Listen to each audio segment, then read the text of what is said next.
Vous vous promenez dans le désert du Sahara, et tout ce que vous voyez autour de vous, ce sont des dunes à perte de vue. Et puis, tout à coup, vous apercevez cette marque dans le sable. La chose la plus sage à faire est de fuir cet endroit aussi vite que possible. Car si vous plissez les yeux et que vous vous concentrez bien, vous vous rendrez compte qu'il s'agit d'une vipère à cornes qui attend son prochain repas, bien cachée dans le sable. Paradoxalement, la morsure de ce serpent n'a jamais entraîné de décès chez l'homme. Mais alors, pourquoi fuir? Découvrons-le. La vipère à cornes est l'un des serpents les plus célèbres du désert et un vrai pro de la dissimulation. Le Céraste, nom scientifique de ce serpent, est l'une des créatures les mieux camouflées de tout le règne animal. Il peut mesurer entre 30 et 60 cm de long en moyenne, mais les plus grands spécimens peuvent atteindre 84 cm, soit près d'1 mètre. Même si cela ne vous semble pas super long, croyez-moi, vous ne voudriez pas que l'une de ces bestioles se faufile derrière vous. Il est intéressant de noter que les femelles de cette espèce sont plus grandes que les mâles, ce qui est rare chez les serpents et leur confère une présence encore plus intimidante. Mais ce qui est vraiment unique chez cette vipère, ce sont bien sûr ses cornes, effrayantes, une au-dessus de chaque œil. Elles donnent à ce reptile une allure de dragon et le distinguent de la plupart des autres vipères du désert. Toutes les vipères du Sahara n'ont pas ces cornes. Certaines ont des sortes de petits boutons et d'autres rien du tout, selon ce que la génétique a décidé de donner à chacune. Néanmoins, ces cornes renforcent l'aspect menaçant de la vipère et la rendent encore plus redoutable. Mais ce ne sont pas seulement les cornes ou la taille qui rendent ces créatures si fascinantes. Les mâles et les femelles ont d'autres différences que leur taille. La tête et les yeux des mâles sont nettement plus grands que ceux des femelles. Et par rapport à leurs proches parents, le Cerastes gasperetti, ces vipères à cornes du Sahara ont une grosse tête et sont plus susceptibles d'arborer ces cornes effrayantes. Parlons maintenant de ce qui fait de la vipère à cornes un véritable maître de la survie, son étonnante capacité à se dissimuler dans le sable. La coloration de cette vipère correspond aux différentes teintes du Sahara, jaune, gris pâle, rosé, rougeâtre et brun clair. Son dos présente un motif complexe, avec des taches sombres semi-rectangulaires qui fusionnent parfois pour former des barres transversales. En même temps, le bas-ventre est blanc et la queue a souvent une extrémité noire. C'est une astuce. Certains animaux peuvent confondre cette caractéristique avec un dard de scorpion. Ce camouflage est la principale forme de défense de la vipère et son meilleur outil de chasse. Ce reptile ne se contente pas de se glisser rapidement hors de vue. Il s'enfouit dans le sable. Il peut agiter son corps sous le sable meuble du désert, ne laissant apparaître que ses yeux et ses narines. Imaginez une créature si habile à se cacher qu'elle n'a qu'à s'allonger pour disparaître presque complètement. Et alors gare à la souris, au lézard ou à l'homme qui passerait par là sans se douter de rien. Pendant la journée, la vipère s'abrite généralement sous des rochers et dans des terriers creusés par d'autres animaux. Parfois, elle se cache tout simplement à l'ombre des buissons. Pour une créature d'apparence si féroce, la vipère à cornes du Sahara est étonnamment calme. Elle ne gaspillera pas son venin si elle peut éviter la menace, préférant rester immobile ou se cacher. Mais lorsqu'elle se sent vraiment menacée, elle donne un avertissement vraiment spectaculaire. Elle frotte ses spires l'une contre l'autre, produisant un sifflement et un crépitement caractéristiques qui vous indiquent qu'elle est prête à frapper. Et si vous ignorez cet avertissement, la morsure de cette vipère est chargée d'un venin toxique qui peut être très dangereux. C'est pourquoi manipuler de tels serpents peut être une erreur fatale, comme l'ont découvert 2 malheureux amateurs en Europe. Nos 2 amis ont été mordus par des vipères à cornes en captivité, et les morsures ont provoqué un gonflement extrême, des problèmes de coagulation sanguine, et même une insuffisance rénale. Le venin contenu dans ces morsures contient des composés spéciaux qui perturbent la coagulation du sang, attaquent les reins et peuvent provoquer de graves hémorragies internes. Il existe un antivenin efficace, mais il est clair que la morsure de la vipère à cornes du Sahara n'est pas à prendre à la légère. Voici un autre fait étonnant à propos de ce reptile. Lorsqu'elle se déplace, la vipère à cornes du Sahara ne glisse pas de la manière habituelle. Au lieu de cela, elle utilise un style unique qu'on appelle déplacement latéral. L'animal soulève une boucle de son corps, la déplace vers l'avant et tire ensuite le reste derrière lui. Cette marche latérale permet au serpent de se déplacer sur le sable chaud, sans que son ventre ne touche le sol trop longtemps. Dans un endroit aussi brûlant que le Sahara, cette technique n'est pas seulement cool, elle est essentielle à sa survie. Si la vipère à cornes est la championne du camouflage en milieu désertique, elle a de sérieux concurrents dans d'autres paysages. Dans le monde entier, des serpents de toutes sortes ont perfectionné l'art de se fondre dans leur environnement pour attraper leur proie et éviter d'être eux-mêmes dévorés. C'est le cas du serpent brun, un serpent australien et l'un des plus venimeux au monde. Sa couleur lui permet de se dissimuler dans les rochers et le sol, ce qui le rend extrêmement difficile à repérer, jusqu'à ce que vous vous trouviez pratiquement face à lui. Une morsure de ce serpent peut être fatale en moins d'1 heure. Ou encore le mocassin à tête cuivrée, que l'on trouve dans les forêts états-uniennes. Les couleurs pâles et rosées de ce serpent se marient parfaitement avec les feuilles d'automne. Il se fige souvent au lieu de s'enfuir, ce qui entraîne de nombreuses morsures accidentelles. Son venin n'est généralement pas mortel, mais il est douloureux, et comme ce reptile se cache très bien, les rencontres sont fréquentes. La vipère de Peringuet d'Angola et de Namibie aime se cacher dans le sable comme la vipère à cornes du Sahara. Elle se nourrit principalement de lézards et ses écailles aux couleurs sable la rendent presque invisible. Heureusement, sa morsure n'est pas trop dangereuse pour l'homme. Regardez maintenant cette créature terrifiante. C'est le crotale des bois. Ce serpent vit dans les forêts luxuriantes des États-Unis et utilise ses couleurs pour se fondre dans la végétation forestière. Vous ne le verrez peut-être pas, mais si vous entendez son cliquetis, reculez de quelques pas, car son venin est puissant. Le Pacific Gopher Snake, que l'on trouve sur la côte ouest des États-Unis, peut mesurer jusqu'à 2 mètres de long. Ce qui est bien chez ce reptile, c'est qu'il n'est pas venimeux. Il se camoufle bien dans les forêts et dans les champs, mais il est inoffensif pour l'homme. Il suffit de ne pas l'effrayer, car sa morsure est quand même douloureuse. Dans les terrains rocheux de Californie et d'Oregon, vous rencontrerez peut-être le crotale de l'Ouest, qui aime se fondre dans les rochers bruns foncés et dorés. Sa sonnette est souvent le seul avertissement que vous recevrez de lui. Les serpents suivants ne sont pas particulièrement dangereux, mais ce sont des maîtres inégalés du camouflage. La couleuvre verte se cache parfaitement dans les feuilles et dans l'herbe, et elle est généralement invisible pour les promeneurs non avertis. La vipère péliade aime se cacher dans les feuilles et les arbustes. Quant à l'inoffensive couleuvre rayée, elle sait se fondre dans la terre et la basse végétation. N'oubliez pas que même si tous ces serpents ne sont pas venimeux, ils peuvent tout de même vous donner un coup de dent douloureux. Bien sûr, je ne peux pas ne pas mentionner l'énorme python réticulé. Même s'il peut atteindre plus de 6,5 mètres de long, ce serpent d'Asie du Sud est un expert lorsqu'il s'agit de se cacher dans les feuilles et dans l'ombre. C'est l'un des seuls serpents connus pour chasser occasionnellement l'homme. Soyez donc prudents sur son territoire. Dans la nature, les serpents comme la vipère à cornes du Sahara se camouflent pour chasser et éviter d'être chassés. Ils peuvent se cacher dans les feuilles, le sable ou les rochers, mais dans tous les cas, c'est toujours pour un but bien précis que l'évolution les a dotés de ce talent inégalé. La vipère du désert s'enterre pour rester au frais et attraper ses proies, tandis que les serpents des forêts se fondent dans la masse pour chasser en silence et éviter les humains. Pour eux, rester caché n'est pas seulement une question de survie, c'est un avantage considérable. Alors, la prochaine fois que vous partirez en randonnée, n'oubliez pas que vous pourriez croiser un de ces chasseurs. Il vous observe avec une patience tranquille et effrayante. Et oui, amusez-vous bien. Un jour, la main de Ross Macpherson, un adolescent écossais, est soudainement devenue rouge et a commencé à lui faire terriblement mal. Peu de temps après, une douloureuse cloque est apparue. Elle était de la taille d'une orange. Il est devenu très difficile pour Ross de s'habiller lui-même. La gêne était intolérable, et il avait besoin d'une aide médicale d'urgence pour échapper à ce calvaire. Il s'est avéré qu'il avait accidentellement frotté sa main contre une plante d'apparence anodine, alors qu'il faisait du vélo près de chez lui. Ce cauchemar avait été causé par une plante très dangereuse, la berce du Caucase. Le berce du Caucase est une espèce de plante toxique qui ressemble à beaucoup d'autres et qui est connue comme la plante la plus dangereuse de Grande-Bretagne.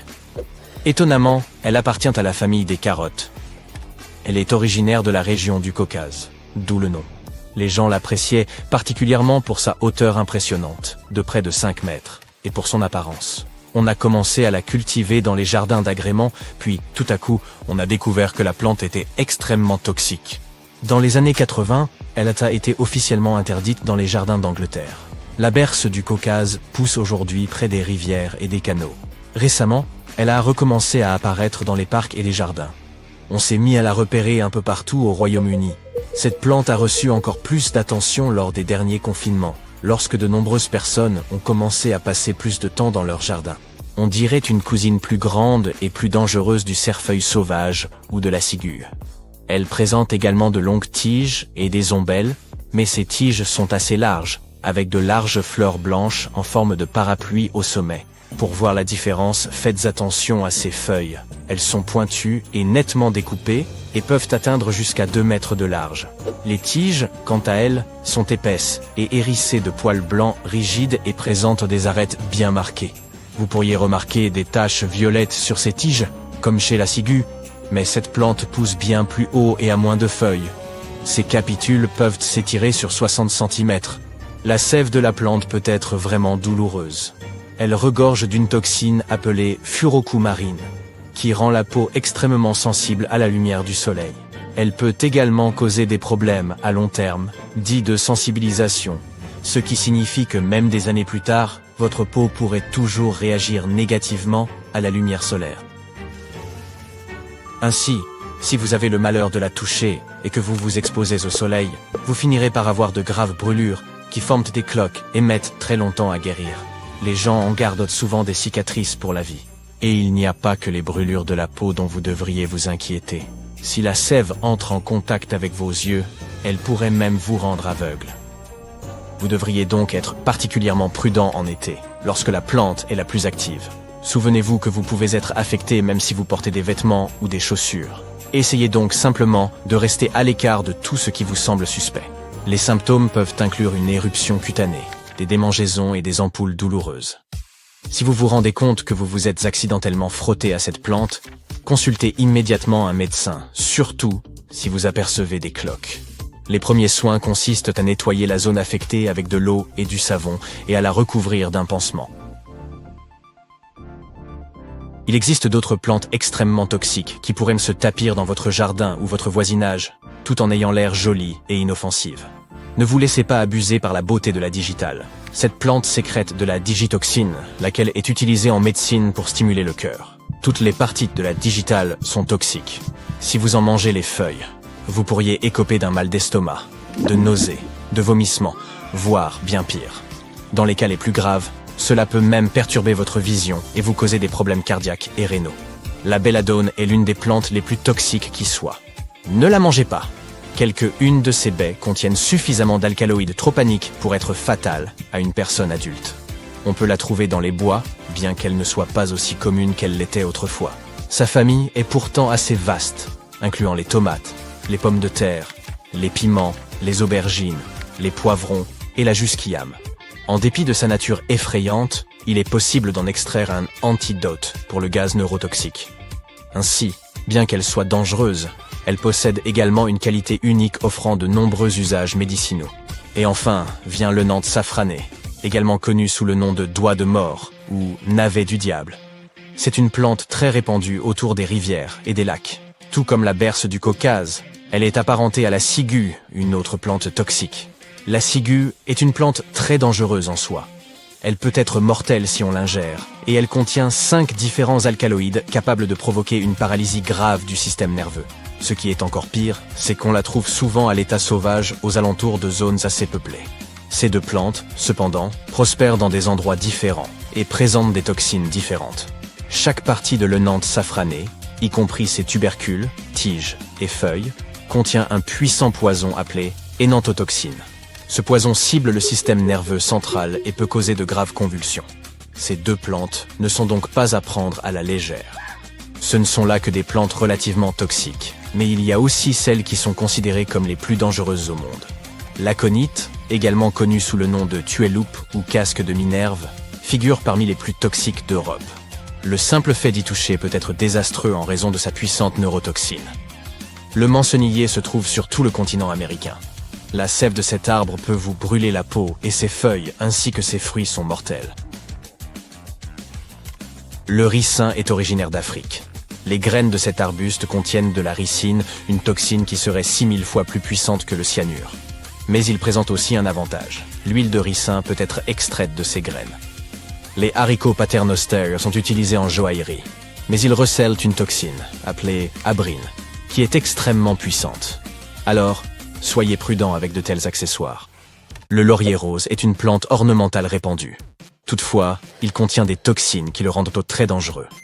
Bien que les intoxications soient un peu courantes, fort heureusement, la plante est si amère que personne ne voudrait en manger en grande quantité. Les cas mortels sont donc rares. La Gympie gympie est une plante originaire d'Australie, de Nouvelle-Zélande, d'Indonésie et de Malaisie. La plante a un nom amusant, mais ses poils urticants provoquent une terrible gêne, qui dure des mois, voire des années. Et enfin, la plante de pomme de terre, bien qu'elle ne soit pas aussi toxique que d'autres, peut être nocive si elle est consommée. Les parties vertes de la plante de pomme de terre contiennent des toxines comme la solanine et la chaconine. Se débarrasser des plantes toxiques qui poussent dans votre jardin est crucial, même si ce n'est pas toujours légalement requis. Surtout parce qu'elles pourraient se propager dans la nature, donnant une toute autre échelle au problème. Voici ce que vous pouvez faire pour les éliminer en toute sécurité. En premier lieu, portez un équipement de protection comme des gants et des masques. Recouvrez entièrement votre peau et assurez-vous que rien ne peut la toucher. Assurez-vous de jeter cet équipement plus tard ou de le laver immédiatement avec le plus grand soin. Faites attention à ne pas laisser les plantes toxiques fleurir. Essayez de vous en débarrasser quand elles sont encore petites et arrachez-les quand le sol est humide. Quant aux plantes plus grandes, vous devrez peut-être les déraciner avec une fourche. Il est préférable de confier cette tâche à des professionnels si la zone infestée est conséquente. Enfin, assurez-vous de vous débarrasser de la plante comme il faut. Ne la jetez pas n'importe où, car elle peut se propager et causer davantage de problèmes. Et restez sur vos gardes à l'avenir, car elle peut produire beaucoup de graines qui persistent très longtemps. Il n'y a pas lieu de paniquer si vous les apercevez dans votre jardin. Soyez simplement prudent et prenez les mesures qui s'imposent si vous en trouvez sur votre propriété. Si vous en voyez dans votre commune, faites appel à des services spécialisés pour les arracher. Heureusement, les cas mortels sont très rares, et même si vous touchez accidentellement la plante, vous ne devriez pas trop avoir à vous en faire si aller chez le médecin le plus tôt possible. Mais pourquoi certaines plantes sont-elles si dangereuses? Tout est une question de chimie et d'évolution des plantes au fil du temps. Elles développent des toxines pour éviter d'être consommées par les herbivores. Si une plante est légèrement plus toxique que ses voisines, elle a donc de meilleures chances de survie car les animaux l'éviteront. Fait intéressant, la plupart de ces plantes sont devenues dangereuses afin de repousser les grands herbivores anciens comme les mammouths laineux ou les aurochs, mais pas les humains. En conséquence, ces toxines ne sont pas souvent mortelles. Lorsqu'un éclair illumine le ciel, il libère quelques 300 millions de volts, soit l'équivalent de la tension combinée de 25 millions de batteries automobiles. Certains disent que vous avez plus de chances d'être frappé par la foudre au cours de votre vie que de remporter la loterie. Et les statistiques semblent prouver cet adage, car chaque année, environ 28 habitants des États-Unis se font effectivement électrocuter par les cieux. Nos infrastructures peuvent également être affectées par la foudre. C'est parce qu'elles se focalisent généralement sur les structures les plus élevées des alentours. Mais dans certaines conditions, elle peut également s'abattre en plein champ. Les scientifiques se sont donc réunis pour imaginer une sorte de paratonnerre laser qui pourrait y remédier. Cette invention unique pourrait rendre les orages électriques un peu plus supportables, car elle est en mesure de protéger une zone beaucoup plus grande qu'un paratonnerre ordinaire, et elle est très flexible. Les paratonnerres classiques fonctionnent comme des aimants pour cette puissante charge électrique. Ce sont de hauts dispositifs métalliques, généralement placés au sommet des bâtiments. Lorsqu'une tempête approche, cette tige offre un chemin facile à suivre pour la foudre, l'empêchant de frapper d'autres parties de la structure. Le paratonnerre est également relié au sol par un fil conducteur qui aide le courant électrique à se décharger en toute sécurité dans le sol. Ce dispositif protège le bâtiment et tous les gens qui s'y trouvent en redirigeant l'énergie électrique ailleurs. Nous n'employons des paratonnerres que depuis les 300 dernières années, suivant l'expérience de Benjamin Franklin. Mais ils ne sont pas indestructibles.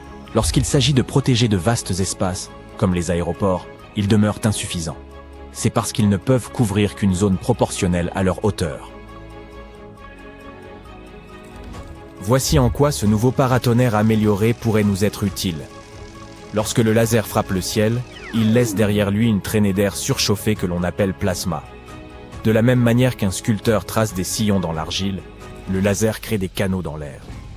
Ces canaux deviennent alors le nouvel itinéraire privilégié par la foudre, la guidant jusqu'au sol. Cette nouvelle méthode a été testée dans les Alpes suisses en 2021 et les résultats semblaient pour le moins prometteurs. Ces lasers comportant néanmoins leurs propres inconvénients. Ils ne sont pas toujours disponibles et nécessitent une certaine préparation. C'est parce qu'ils doivent être activés avant que l'éclair ne frappe. Si vous vous y prenez une seconde trop tard, c'est raté.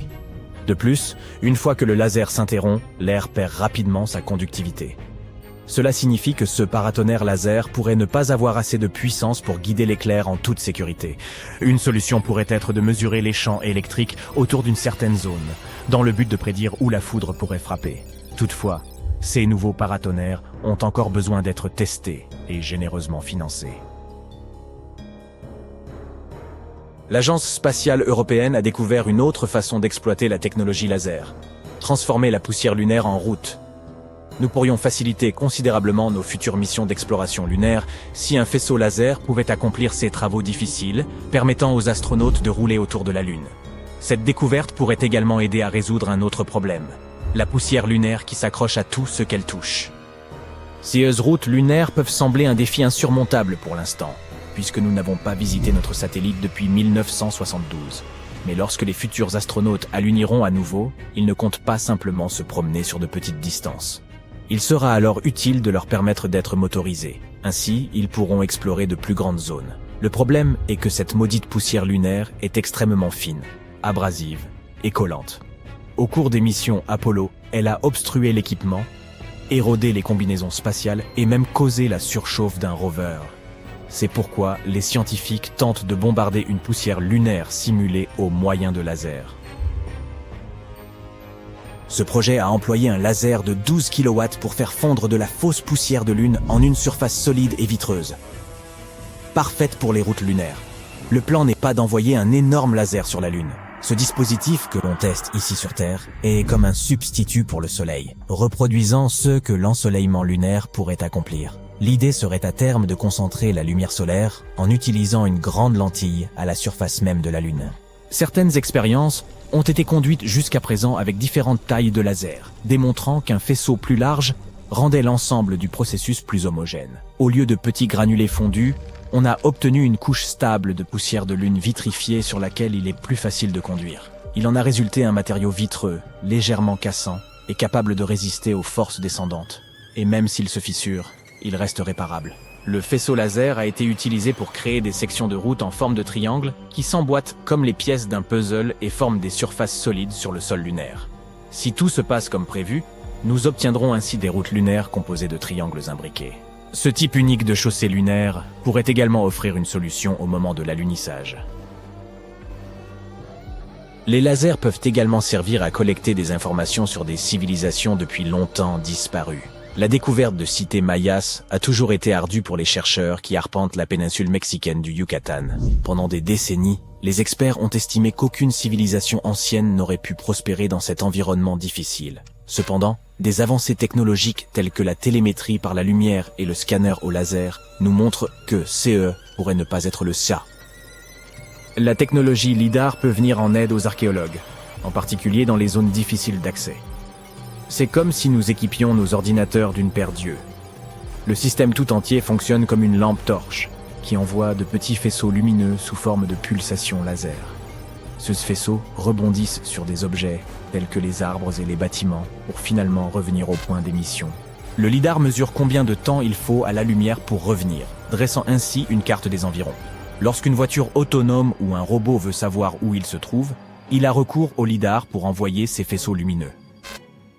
En déterminant combien de temps ils mettent à revenir et où ils frappent, la voiture ou le robot est en mesure de comprendre ce qui l'entoure, ce qui lui permet de se déplacer dans la nuit ou le brouillard sans heurter quoi que ce soit. Et c'est grâce à cette technique qu'une équipe de recherche a découvert l'immense cité maya d'Ocumtún. La technologie LIDAR a aidé les chercheurs à cartographier le sol de la jungle, révélant des structures cachées. Cependant, quelqu'un devait encore confirmer toutes ces découvertes à pied. mais le voyage vers Okomtoun n'était pas particulièrement difficile. La région, assez éloignée de l'aéroport le plus proche, est essentiellement inexplorée et accessible seulement par d'anciens itinéraires de chasse et de coupe forestière. Le terrain dense a rendu l'expédition difficile, obligeant l'équipe à consacrer jusqu'à 2 semaines pour couvrir à peine 50 km. Mais l'effort a porté ses fruits, révélant des structures monumentales comme une grande acropole et des formes intrigantes, laissant deviner un marché ou un temple. Le lidar est également embarqué à bord des astromobiles que nous utilisons pour explorer d'autres planètes. Cela permet aux robots que nous envoyons là-bas de se repérer dans leur environnement sans directives humaines. Cette technique nous aide également à déterminer le meilleur emplacement pour nos panneaux solaires, ce qui rend la satisfaction de nos besoins en énergie plus rapide et moins coûteuse.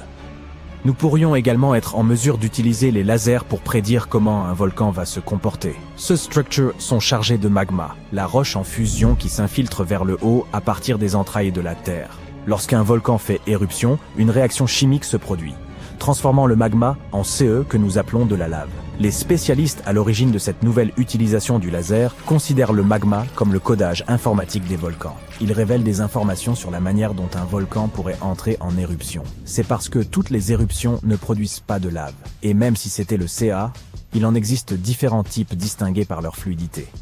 Le magma est comme un mélange de liquide, de gaz et de cristaux qui s'agitent à l'intérieur du volcan.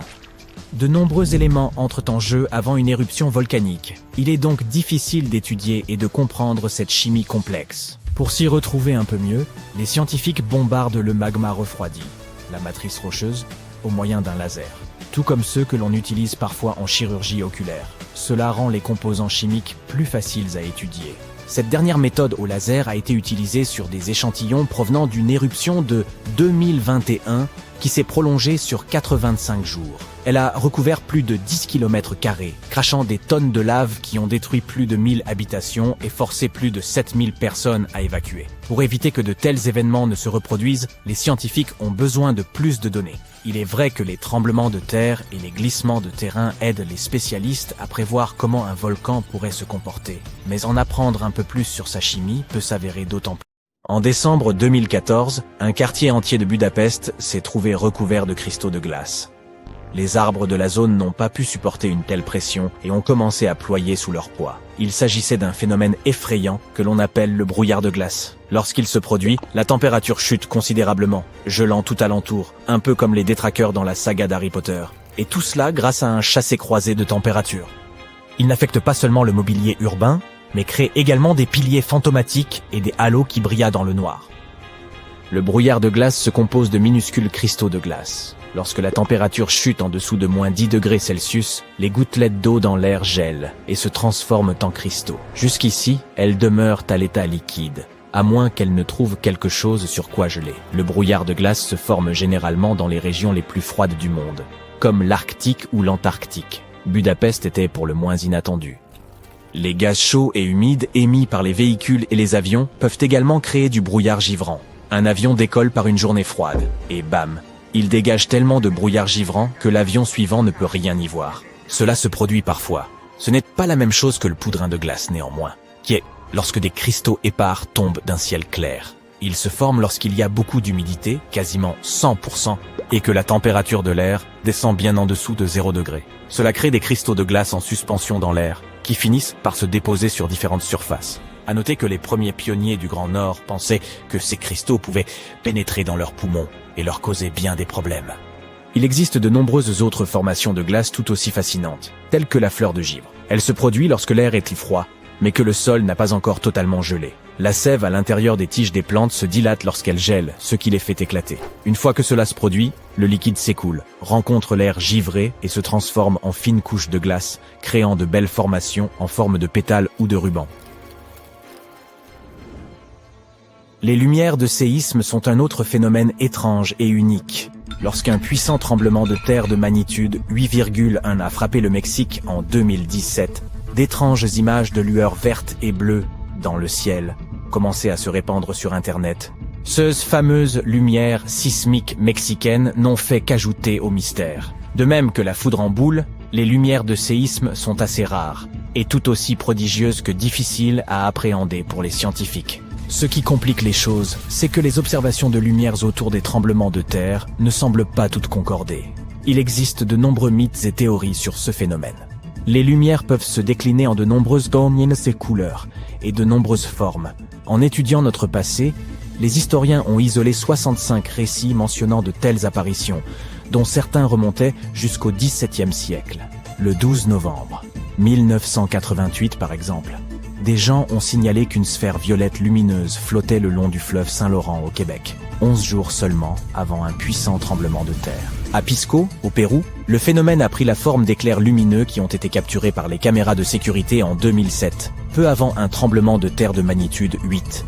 Et en 2009, avant un autre séisme en Italie, à L'Aquila, les gens ont observé des flammes vives d'une dizaine de centimètres danser au-dessus des rues pavées. Pourtant, des débats persistent quant à la réalité de ces lumières sismiques. L'Institut d'études géologiques des États-Unis se montre prudent, car on ignore si ces témoignages individuels autour du moment et du lieu d'un tremblement de terre relevaient vraiment du phénomène en question. Au cours d'une étude, des scientifiques ont émis l'hypothèse que ces lumières pourraient être causées par les charges électriques relâchées par des types de roches spécifiques lors d'une activité sismique, un peu comme si on actionnait une batterie dans la croûte terrestre. Certaines roches, comme le basalte et le gabbro, présentent de minuscules défauts cristallins. Ils pourraient potentiellement libérer ces charges électriques. Les chercheurs ont estimé que les conditions nécessaires à l'apparition de telles lumières n'étaient réunies que dans moins de 0,5% des séismes dans le monde. Cela pourrait expliquer leur rareté. Ils ont également noté que les lumières avaient tendance à apparaître plus souvent avant ou pendant les tremblements de terre qu'après. Une étude antérieure suggérait que la pression tectonique pourrait entraîner un effet piézoélectrique, où les roches contenant du quartz génèrent de puissants champs électriques lorsqu'elles sont comprimées. Toutefois, l'étude des lumières sismiques demeure difficile car elles sont imprévisibles et de courte durée. Il est temps de parler de ces mystérieux halos qui apparaissent soudain autour de la Lune ou du Soleil. Vous vous promenez avec un ami et soudain, vous l'apercevez. C'est un avertissement de Dame Nature. Une tempête de neige ou de pluie se prépare. Ces halos se forment lorsque des milliards de minuscules cristaux de glace dans les nuages réfractent la lumière du Soleil. Résistez à la tentation d'admirer ce prodige à l'œil nu. Cela peut endommager vos yeux. Prenez des lunettes de soleil et observez-le pendant une quarantaine de minutes tout au plus. La nature nous envoie encore bien d'autres avertissements précoces. Si la mer se retire mystérieusement, révélant des coraux et des poissons, un tsunami pourrait être en approche. Faites également attention aux courants d'arrachement sur la plage. Et les requins pourraient s'aventurer plus loin qu'à l'accoutumée s'ils fuient une tempête. Vous sentez vos cheveux se dresser et vos bijoux vibrer, c'est la foudre qui pourrait s'abattre à proximité. Cherchez vite un abri. Les avalanches, les orages verts et les lacs proches des volcans présentent tous des dangers potentiels. La mer croisée est tout aussi dangereuse. Et pratiquer la spéléologie pendant une pleine lune pourrait bien vous coûter la vie. Si l'océan devient brun-rouge, évitez d'y nager. Il pourrait y avoir des algues toxiques dans l'eau. Les animaux détectent aussi les catastrophes. S'ils se comportent de manière étrange, prêtez-y attention. Une fascinante lueur bleutée se manifeste autour des îles Matsu lors des nuits d'été. Elle est causée par de minuscules créatures lumineuses, les dinoflagellés. Les touristes adorent observer ce spectacle, mais il y a un inconvénient. Il est toxique et gagne en ampleur chaque année, comme l'a révélé une étude. Malgré son aspect enchanteur, le phénomène est nuisible. Une équipe d'océanographes a exploité des données satellites pour suivre sa progression sur 19 ans. Après avoir analysé près d'1 millier d'images, ils ont conclu qu'il s'étendait vers des eaux plus profondes. Malheureusement, cette expansion présente une menace pour la vie marine. Les larmes bleues de Matsu peuvent empoisonner les poissons et les tortues de mer et même affecter la santé humaine. Bien que les dinoflagellés ne soient pas nuisibles en eux-mêmes, leur régime composé d'algues toxiques libère des composés chimiques nocifs dans l'eau. Ce processus épuise également l'oxygène, mettant en danger la faune marine.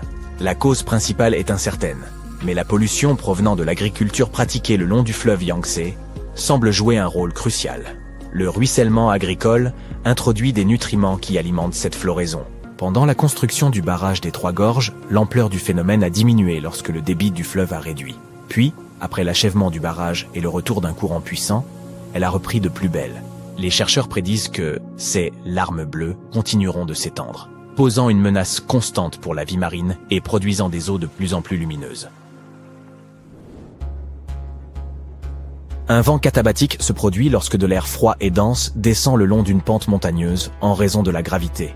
Ces vents peuvent être puissants, atteignant parfois la vitesse d'un ouragan, mais cela reste rare. Contrairement aux autres vents descendants, les vents katabatiques tels que la Bora de l'Adriatique ou le vent de Santa Ana en Californie proviennent de l'air qui refroidit dans les hauts reliefs comme les plateaux ou les montagnes. Au fur et à mesure que l'air descend, il se réchauffe et sa température dépend de sa région source. En Antarctique, les vents katabatiques jouent un rôle crucial dans la formation des champs de vent. Et dans cette région, de même qu'au Groenland, ils peuvent être particulièrement intenses et atteindre la force d'un ouragan. Ils contribuent à des phénomènes uniques, comme les vallées sèches de McMurdo en Antarctique, et sont associés au redouté Willie Woos qui balaie l'archipel de la Terre de Feu et l'Alaska. Le feu de Saint-Elme est un phénomène naturel qui mérite d'être mentionné. Il se produit pendant les orages ou les éruptions volcaniques, lorsqu'un puissant champ électrique règne autour de la zone. Il produit une lueur violette ou bleutée autour des mâts des navires, des arêtes des avions ou des objets pointus. Cette lueur est causée par les molécules d'air ionisé et est la plus visible dans des conditions de faible luminosité. Il s'agit d'une forme de plasma qui se manifeste lorsque le champ électrique autour d'un objet provoque l'ionisation des molécules d'air. Cela peut se produire pendant les orages, car il y a de fortes différences de tension entre les nuages et le sol. Les objets saillants facilitent l'apparition du feu de Saint-Elme car le champ électrique s'y trouve plus concentré. Les couleurs que vous voyez, que ce soit bleu ou violet, proviennent de la fluorescence de l'azote et de l'oxygène dans l'atmosphère terrestre. C'est similaire à la façon dont fonctionnent nos lampes à néon, mais avec des gaz différents. Et de la Grèce antique à la Chine du XVe siècle, ce phénomène a été observé tout au long de l'histoire.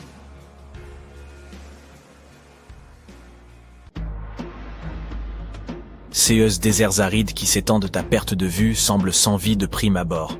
Mais parmi ces sables, il est aussi possible de rencontrer des créatures dangereuses et parfois effrayantes.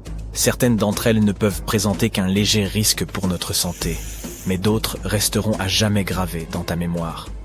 Faisons leur connaissance, en commençant par les plus modérément dangereuses et en terminant par les véritables cauchemars. Tu marches dans le désert et tu vois un gros ours en peluche, les bras grands ouverts.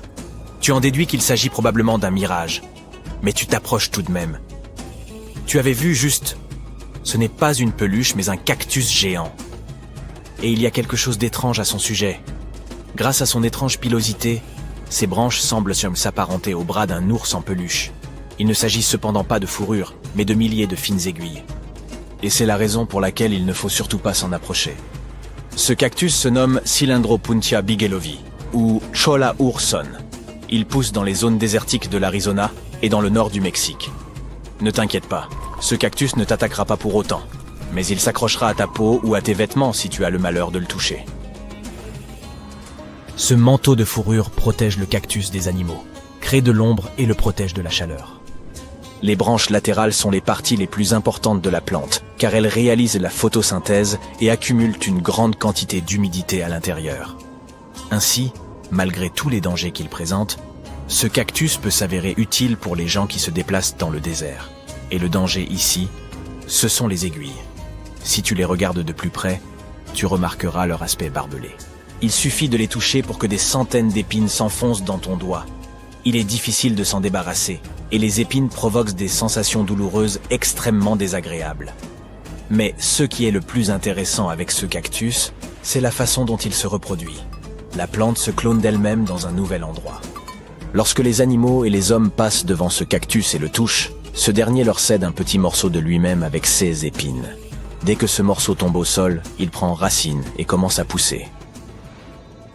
On augmente le degré de dangerosité. Le prochain monstre du désert court vers nous. Et c'est une autruche. Beaucoup pensent que ces animaux sont des poltrons, tout juste bons à s'enfouir la tête dans le sable. Tu changerais probablement d'avis si tu avais la malchance d'en croiser une. En général, les autruches ne sont pas agressives, mais tu devras prendre tes jambes à ton cou si jamais tu t'approches de leur nid. En revanche, tu as peu de chances de leur échapper, car les autruches ont une vitesse de pointe de 70 km/h. Tu auras besoin d'une voiture pour les distancer, car elles sprintent et frappent leur ennemi de leur poitrine.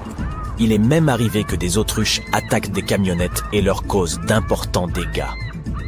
Mais le principal danger que représentent ces volatiles réside dans leurs puissantes pattes munies de griffes acérées. Avec celles-ci, ils peuvent porter des coups puissants et même s'acharner sur un adversaire au sol. Alors oui, si tu aperçois une autruche au loin, passe ton chemin. Ce petit lézard tacheté passe presque tout son temps sous terre, dans les déserts arides du sud-ouest des États-Unis et du nord-ouest du Mexique. Parfois, il sort pour chercher son repas. Il a l'air trognon comme ça, mais à vrai dire, il s'agit du très dangereux monstre de Gila. Sa peau épaisse le protège des faucons, des coyotes et d'autres prédateurs. Mais son atout principal, c'est son venin. Les serpents et les araignées injectent leurs toxines à l'aide de longs crocs acérés. Mais le monstre de Gila, lui, s'accroche à sa proie et la mâche pour répandre son venin. Et lorsqu'il mord une personne, il est capable de garder ses mâchoires fermées pendant très longtemps. Il est difficile de se débarrasser de l'animal. Les personnes qui ont ressenti les effets de son venin disent avoir eu l'impression que de la lave en fusion leur passait dans les veines. Malgré cela, le lézard s'est avéré utile à la science. Des médecins ont exploité son venin afin de concevoir des médicaments contre le diabète et l'obésité. Le moment est venu. Prépare-toi à rencontrer l'une des créatures les plus effrayantes du désert. Ne fais aucun bruit et profite juste du silence. Ne bouge pas, il n'y a personne aux alentours. Soudain, tu entends un sifflement venant d'en bas. Tu baisses la tête et tu la vois. Une grosse araignée jaune de la taille de la paume de ta main, aux puissantes mandibules et aux longues pattes, se tapit dans l'ombre de ton corps. Horrifié, tu fuis ce monstre. Mais il te poursuit. Ce n'est pas facile à faire dans une telle situation, mais tâche de te calmer. La créature ne s'intéresse pas à toi. Elle ne veut que ton ombre pour s'abriter du soleil brûlant. En tout état de cause, il vaut mieux ne pas la toucher. Les puissantes mâchoires de l'araignée solifuge peuvent provoquer des sensations très désagréables. C'est le moins qu'on puisse dire. D'ailleurs, cette créature n'est pas exactement une araignée. Certes, elle appartient à la classe des arachnides, mais il s'agit d'une espèce distincte, les Solpugidae. Il aime mordre. Elle n'est pas craintive, et même assez agressive. La solifuge se nourrit d'insectes, de lézards, de rongeurs et de petits oiseaux. Elle peut également se déplacer à une vitesse de 16 km/h. Compte tenu de sa petite taille, c'est très rapide. Il faut être un athlète professionnel pour parvenir à lui échapper. Le plus souvent, on trouve ces solifuges dans les déserts du Moyen-Orient. Mais elles vivent également au Mexique et dans le sud-ouest des États-Unis.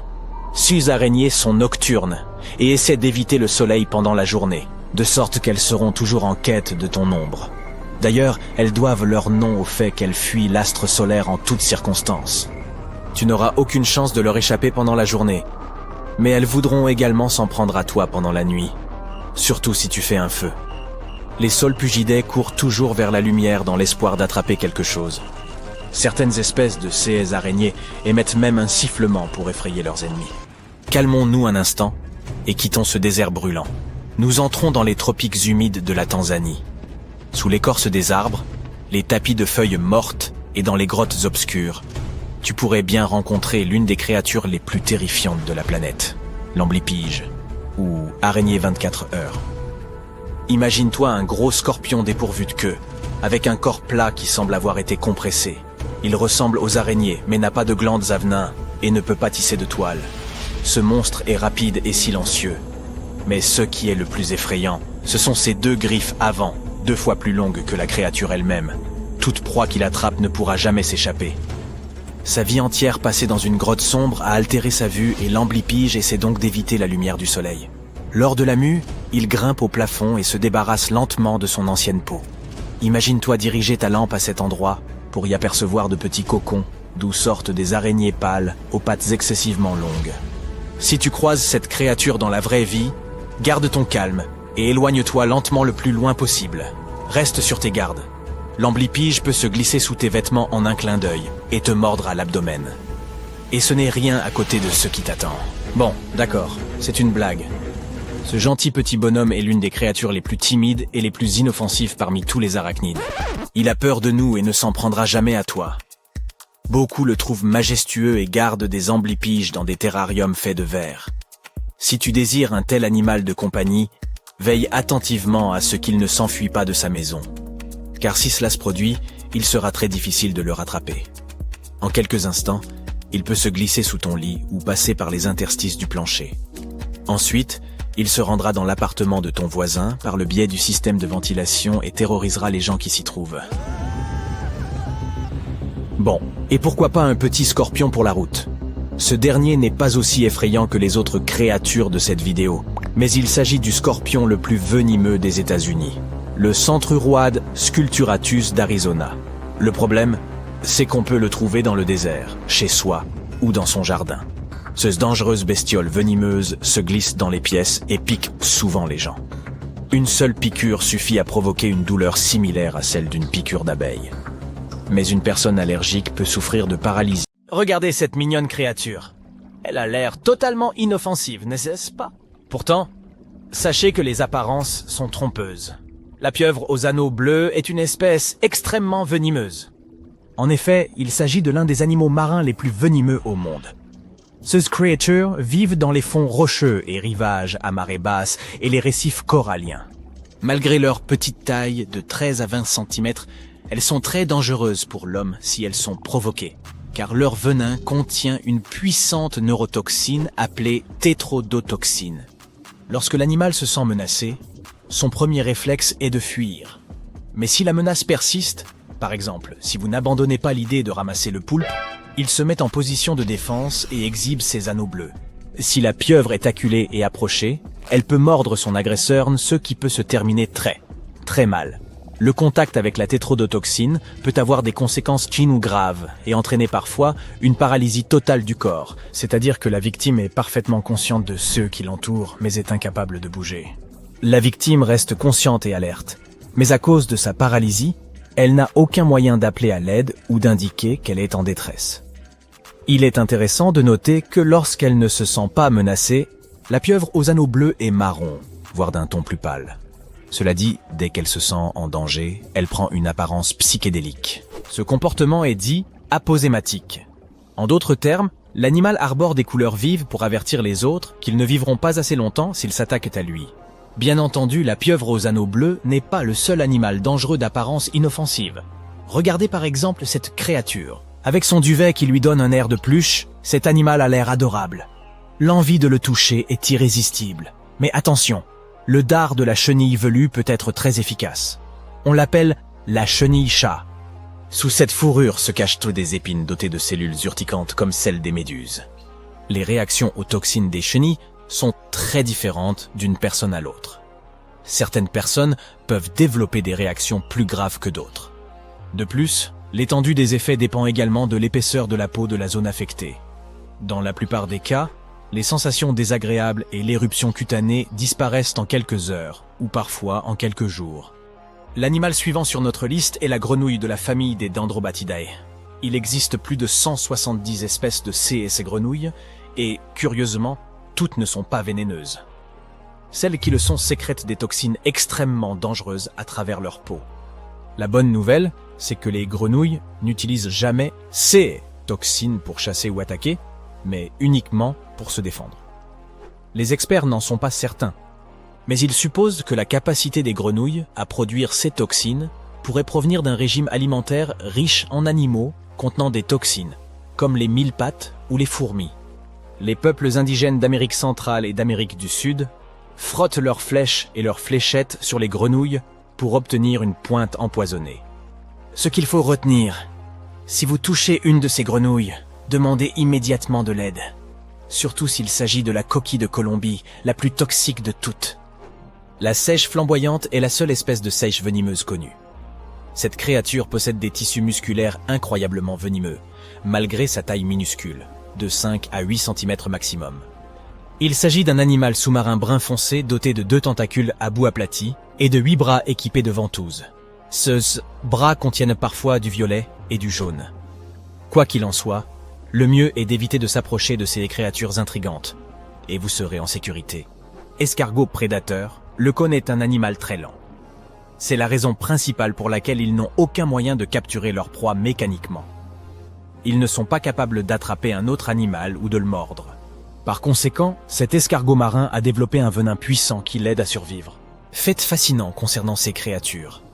Parmi près d'1 millier d'espèces, les toxines produites par chacune d'entre elles sont toutes différentes. Bien que le cône conique n'ait pas de croc, Ils possèdent une dent en forme de harpon recouvert de venin, qu'ils utilisent bien pour piquer leur proie. Une structure en forme de tube se trouve à l'extrémité d'un bulbe à venin. Cette dent peut jaillir du tube à une vitesse stupéfiante de 643 km/h. Le fait d'être lent ne dérange donc pas ces escargots marins. Et comme chaque espèce a un venin qui lui est propre, certaines d'entre elles peuvent infliger une piqûre mineure, tandis que d'autres peuvent nuire gravement à votre santé. Par exemple, pour ce petit escargot qui vit dans les récifs, le venin que sa dent en forme de harpon libère en piquant sa proie n'a pas de remède connu à ce jour. Si l'on vous parle de poisson-globe, vous imaginez probablement une créature en forme de ballon, recouverte d'impressionnantes épines. Sachez que sous ces drôles de pics se cache une créature vicieuse. La partie la plus dangereuse de cette créature est son poison, considéré comme l'un des, sinon le, plus dangereux et le plus puissant au monde. La bonne nouvelle, c'est que vous ne serez pas empoisonné si vous ne mangez pas le poisson. Mieux vaut donc s'en tenir au rouleau californien. Maintenant, regardez cet insecte et essayez de ne jamais vous en approcher. Il s'agit du frelon géant japonais. Cette créature de taille monstrueuse, qui peut atteindre près de 5 cm de long, est connue pour être très agressive. Son dard impressionnant contient suffisamment de venin pour rendre la piqûre très, et je dis bien très, douloureuse. Certaines personnes ne survivent pas à la piqûre de cet insecte. Même si son venin n'est pas le plus puissant qui existe, la grande taille de la créature rend la dose importante. De plus, si ce n'est pas un, mais plusieurs frelons qui vous attaquent, les conséquences risquent d'être dramatiques. Le frelon géant n'est pas nécessairement hostile aux personnes ou aux autres animaux, mais il vous piquera si vous le provoquez. Ah, cette magnifique créature d'un bleu éclatant est appelée le dragon bleu. Malgré ce nom effrayant, cette créature est en fait minuscule et n'est généralement pas plus grosse qu'un grain de raisin. Vous pouvez le trouver sur la plage ou flottant à côté de vous, dans l'eau. Mais n'oubliez pas une chose, aussi jolie que soit cette petite limace, ne la touchez jamais. Malgré sa taille minuscule, sa piqûre peut faire très mal. Et tout cela à cause de leur régime alimentaire. Leur plat favori est la galère portugais, une méduse dont le venin paralyse les petits vers, les poissons et crustacés. Les dragons bleus utilisent d'abord du mucus pour neutraliser les fameuses cellules urticantes de la méduse. Ensuite, ils volent ces cellules aux tentacules de la galère portugaise, les stockent et les concentrent dans leur propre tissu. Elles libèrent ensuite ces cellules urticantes en ça de contact, ce qui rend leur piqûre encore plus puissante, voire pire que celle de la galère portugaise elle-même. Ces créatures impressionnantes sont également extrêmement sournoises. Et elles sont de couleur vive, mais sont des maîtres du déguisement. En effet, ce bleu éclatant se trouve en fait sur leur ventre. Lorsqu'elles flottent sur le dos, elles se fondent dans l'eau, mais leur dos gris leur sert de camouflage à la surface de la mer. Originaire d'Australie, la méduse Irukandji est minuscule et semble totalement inoffensive. Pourtant, les apparences sont trompeuses, et ce petit être, de la taille de l'ongle d'un pouce humain, est en réalité extrêmement dangereux. Pendant la saison haute, qui s'étend de novembre à mai, des tonnes de plages sont fermées à cause de ces petites créatures, ce qui rend...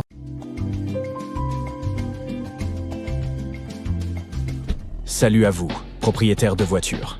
J'ai un message important pour vous. Voyez-vous, nos voitures sont telles nos fidèles acolytes, toujours à nos côtés, même dans les endroits les plus ouverts. Mais parfois, nous regagnons notre véhicule pour découvrir que des surprises inattendues nous attendent. Essayez d'imaginer que vous vous dirigez vers votre compagnon à 4 roues, et là, un prospectus qui vous nargue sous l'essuie-glace. Ou il ne manquerait plus que ça, un PV, juste là pour attirer votre attention sur le pare-brise. Nous sommes tous passés par là, n'est-ce pas? Eh bien, accrochez-vous à vos volants car les autorités ont un tout nouveau conseil pour vous. Et c'est une véritable gemme.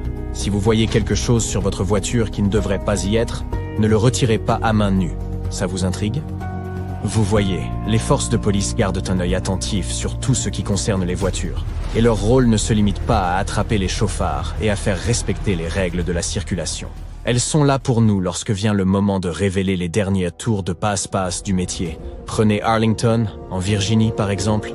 Les autorités y ont récemment remarqué une augmentation des vols d'airbag côté conducteur. Pour lutter contre cette folie, la police a conseillé aux gens de se garer dans des zones bien éclairées, de verrouiller leurs véhicules, de mettre leurs objets de valeur à l'abri et pourquoi ne pas ajouter un dispositif de verrouillage du volant par mesure de précaution.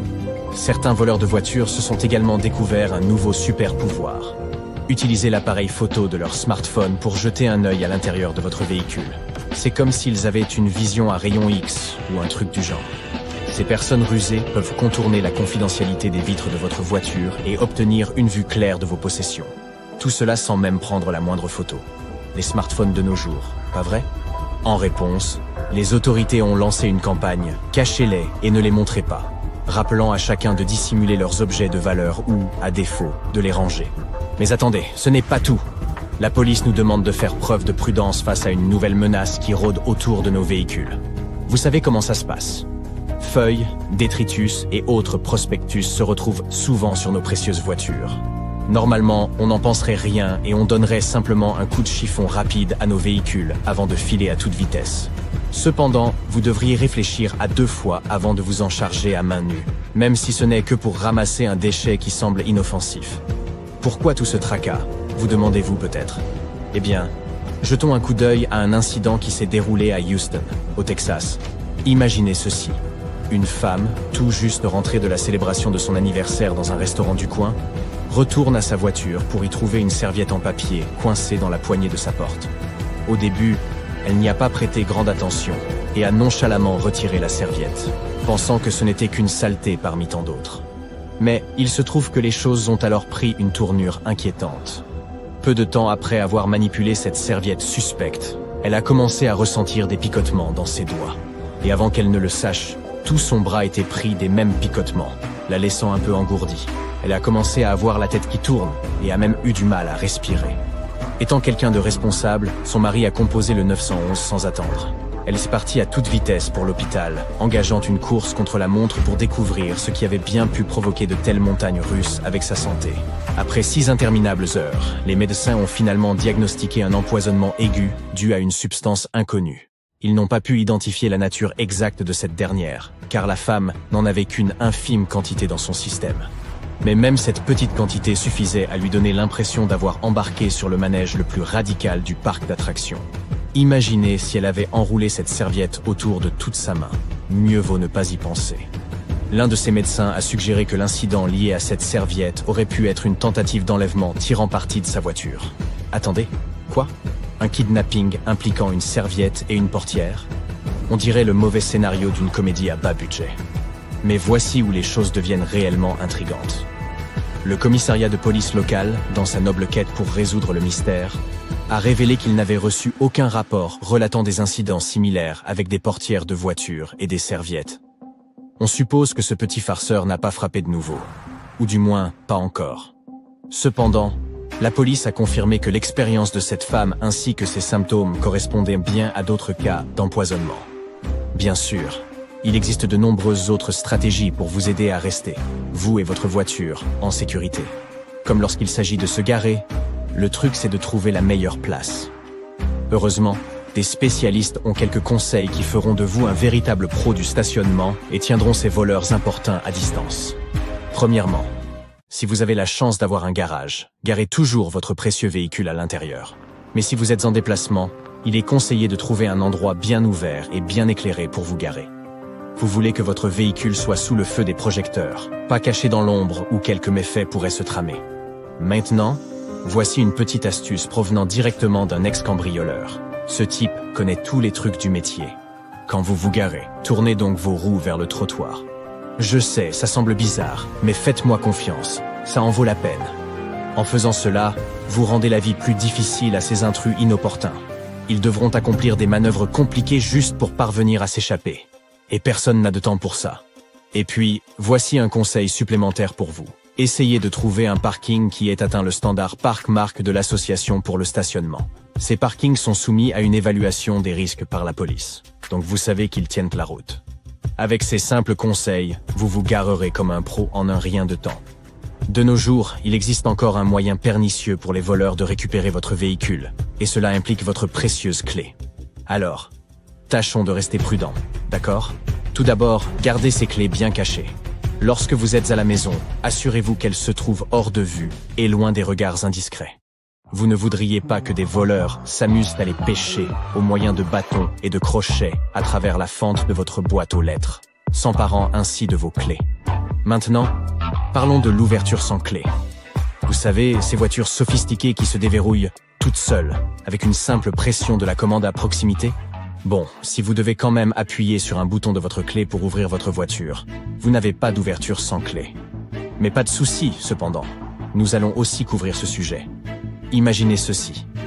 Vous continuez votre journée, à vous occuper de vos affaires, quand soudain un voleur astucieux arrive avec un petit appareil. Cet engin sournois trompe votre voiture en lui faisant croire que votre clé est juste là, la déverrouillant plus vite que vous ne pouvez l'imaginer.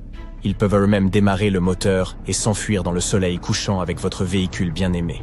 Croyez-le ou non, ces satanés voleurs n'ont besoin d'être qu'à quelques mètres de votre clé de voiture pour capter son signal. Cela signifie qu'ils peuvent accomplir leur magie, même si votre clé se la coule douce à l'intérieur de votre maison, en toute sécurité.